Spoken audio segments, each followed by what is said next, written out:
इस बार curve surface area दे दिया, कितना दे दिया 308 सेंटीमीटर स्क्वायर दे दिया, और दूसरा हमें स्लैंट हाइट दे दी, एल दे दिया, मतलब कितना दे दिया 14 सेंटीमीटर दे दिया।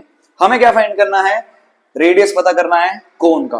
तो और दूसरा क्या पता करना है आपको, टोटल सरफेस एरिया पता करना है किसका, कोन का। तो सबसे पहले जब मैं सॉल्व करूंगा, रेडियस पता करूंगा, तो जो रेडियस पता करूंगा वो मैं कैसे पता करूंगा, curve surface area of cone का फॉर्मूला यूज करूंगा। फॉर्मूला क्या हो जाएगा आपका पाई आर एल, जहां पे मुझे कर्व सरफेस एरिया पता है, कितना दिया मुझे 308 इज इक्वल्स टू पाई की वैल्यू 22 डिवाइड बाय 7, आर मुझे पता नहीं है, और एल का वैल्यू मुझे कितना दिया 14 दिया। अब अगर मैं यहाँ पे कैलकुलेशन करूं तो 7 1 जा, ठीक है, 7 1 जा और 7 2 जा, मेरा कितना हो जाएगा 14। मेरे पास क्या बचा 308 is equals to 22 into r into 2। आप क्या कर सकते हो, इसको साइड पे भेजोगे सबको, 308 divide by 2 into 22 is equals to क्या बना आपका आर बना, ठीक है। अब ये जो वैल्यू आएगी किसकी आएगी, आपकी आर की आएगी। मैंने इसको कैलकुलेट करना चालू किया, 2 1 जा 1 जा 5 जा 4 जा 154 बना। अब 154 और 22 जो है वो दोनों 2 के टेबल में आते हैं, 22 कब आता है आपका 11 जा, और 154 आता है आपका 77 जा, 11 1 जा, और इसका वैल्यू कितना आ जाएगा आपका 7। तो आपका आर का वैल्यू कितना आ गया 7 आया, कितना आ गया 7। अब आपको पहला क्वेश्चन दिया था रेडियस फाइंड करने के लिए, आपने रेडियस फाइंड कर लिया। अब आप क्या फाइंड करोगे, total surface area of cone. अब जो total surface area of cone होता है उसका फॉर्मूला आपको पता है क्या होता है, पाई आर ब्रैकेट में आर प्लस एल होता है। यहां पे मुझे पाई भी पता है, मुझे आर भी पता है और एल भी पता है। यहां से मैं क्या फाइंड कर लूंगा, total surface area of cone, जो कि होगा 22 डिवाइड बाय 7 इंटू आर का वैल्यू अपने अभी निकाला कितना आया 7, ब्रैकेट में 7 प्लस 14, क्योंकि आपको एल का वैल्यू कितना दिया है, स्लैंट हेड का वैल्यू दिया है 14। जब आप इसको कैलकुलेट करोगे 22 divide by 7 into 7 into 7 plus 14 कितना हो गया आपका 21। अब आपके पास ऑप्शन है, आप 21 और 7 को भी कट कर सकते हो, 7 और 7 को भी कट कर सकते हो। तो 7 से 7 कट कर दिया तो आपके पास क्या बचा 22 इंटू 21।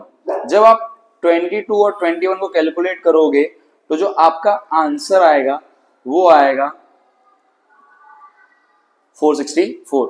इसका जो आंसर आया टोटल सरफेस एरिया आएगा 462 सेंटीमीटर स्क्वायर। क्लियर है, ये था आपका क्वेश्चन नंबर 3।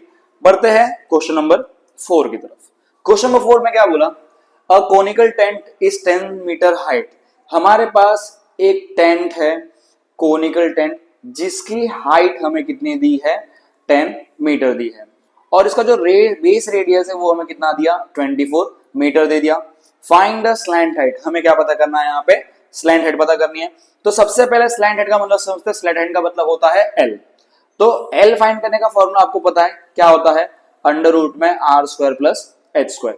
तो जहां तक मुझे पता है, मुझे आर की वैल्यू कितनी दी है 24, और मुझे उसका क्या करना है स्क्वायर। एच का वैल्यू कितना दिया मुझे 10, और 10 का मुझे क्या करना पड़ेगा स्क्वायर। जब मैंने इसको सॉल्व किया यहाँ पे तो अंडर रूट में 24 का स्क्वायर कितना हो जाएगा आपका 576 प्लस 10 का स्क्वायर कितना हो जाएगा आपका 100।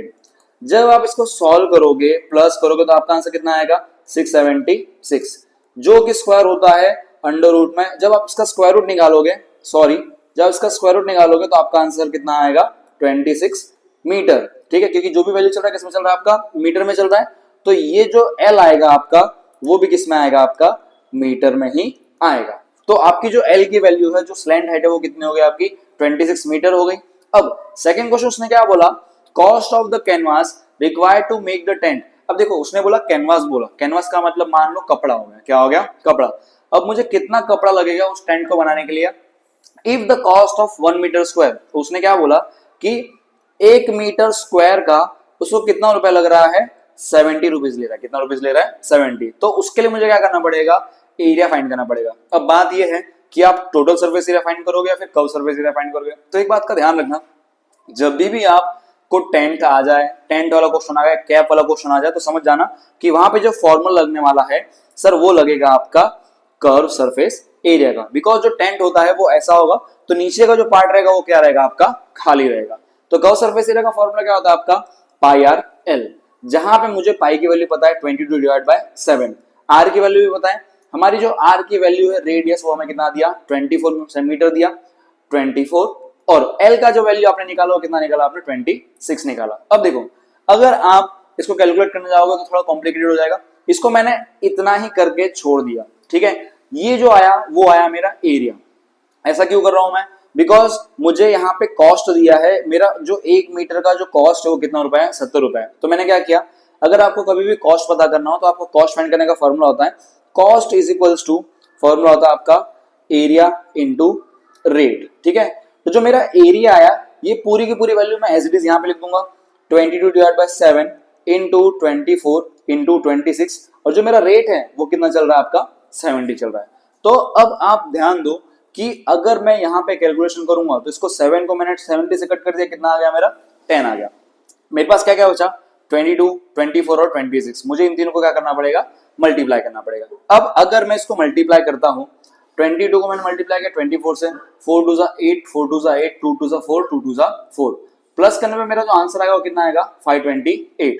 अब 528 को मुझे मल्टीप्लाई करना पड़ेगा 26 से, तो 528 को मैंने मल्टीप्लाई कर दिया सर 528 इंटू कितना कर दिया मैंने 26, 6 8 जा कितना होता है सर आपका 40 होता है, 6 2 जा 12, 12 प्लस 4 कितना हो गया आपका 16, 6 5 जा 30, ये कितना हो गया 31 इंटू 8 2 जा कितना हो गया आपका 16, 2 2 जा 4, 4 प्लस 1 5, 5 2 जा 10, यहाँ पे कितना आ गया आपका 10 आ गया 0 1 2 5 6 7 3 1। तो जो आपका आंसर आया वो कितना आया 13720। आपको इतना रुपीस लगेगा उस टेंट को बनाने के लिए, उतना खर्चा आपको करना पड़ेगा। तो ये क्वेश्चन था आपका क्वेश्चन नंबर 3, क्वेश्चन नंबर 4। आज के वीडियो के लिए इतना ही, मिलता है नेक्स्ट वीडियो में। Thank you and take care.